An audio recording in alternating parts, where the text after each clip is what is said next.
भीष्म पितामह ने अपने कर्म का भोग किया वानों की सैया पर। भीष्म पितामह का नाम सुनते ही हमें एक पराक्रमी योद्धा का सशक्त चेहरा याद आता है। एक ऐसा पितृभक्त पुत्र जिसने अपना पूरा जीवन एक प्रतिज्ञा को निभाने में निकाल दिया। एक ऐसे निष्काम कर्मयोगी जिसने अपने पिता की इच्छाओं के लिए अपने जीवन और अपने सुखों का त्याग कर दिया था।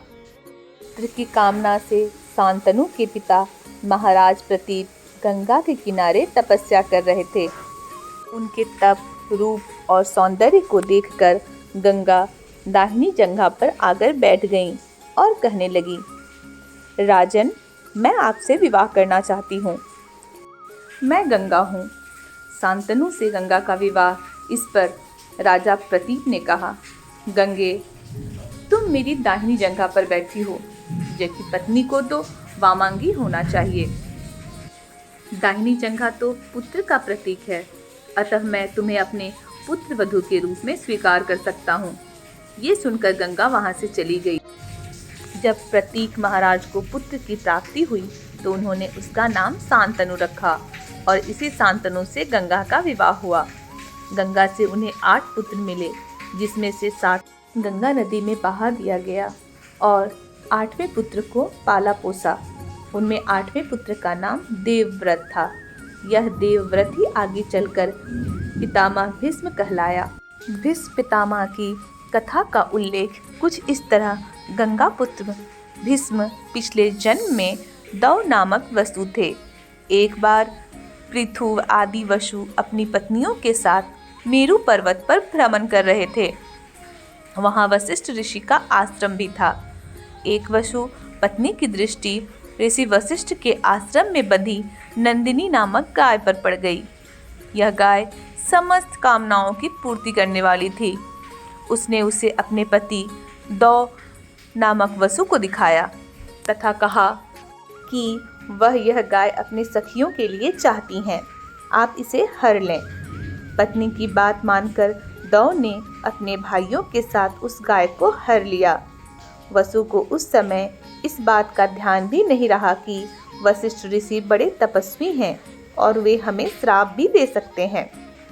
जब महर्षि वशिष्ठ अपने आश्रम आए तो उन्होंने दिव्य दृष्टि से सारी बातें जान ली। वसुओं के इस कार्य से क्रोधित होकर ऋषि ने उन्हें मनुष्य योनि में जन्म लेने का श्राप दे दिया। वसुओं को जब यह बात पता चली तो वे ऋषि वशिष्ठ से क्षमा मांगने आए। तब ऋषि ने कहा कि बाकी सभी वसुओं को तो शीघ्र ही मनुष्य योनि से मुक्ति मिल जाएगी, लेकिन इस दौ नामक वसु को अपने कर्म भोगने के लिए बहुत दिनों तक पृथ्वीलोक में रहना पड़ेगा। यह पृथ्वी पर संतानहीन रहेगा।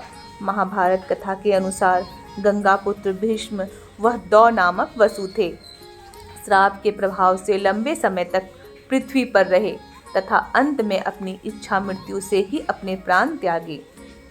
इसलिए लेटना पड़ा वानों की सैया पर।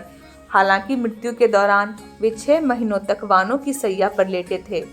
इस दौरान जब भगवान कृष्ण भीष्म के पास गए तो उन्होंने पूछा कि मैंने ऐसे कौन से पाप किए हैं कि मैं वानों की सैया पर लेटा हूँ पर प्राण नहीं निकल रहे हैं।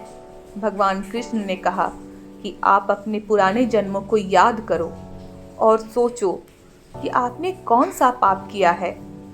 भीष्म बहुत ज्ञानी थे। उन्होंने कृष्ण से कहा कि मैंने अपने पिछले जन्म में रति भर भी पाप नहीं किया है। कृष्ण ने उन्हें बताते हुए कहा कि पिछले जन्म में जब आप राजकुमार थे और घोड़े पर सवार होकर कहीं जा रहे थे, उसी दौरान आपने एक नाग को जमीन से उठाकर फेंक दिया तो वह कांटों पर लेट गया था, पर 6 माह तक उसके प्राण नहीं निकले थे। उसी कर्म का फल है जो आप 6 महीनों तक वानों की सैया पर लेटे हैं।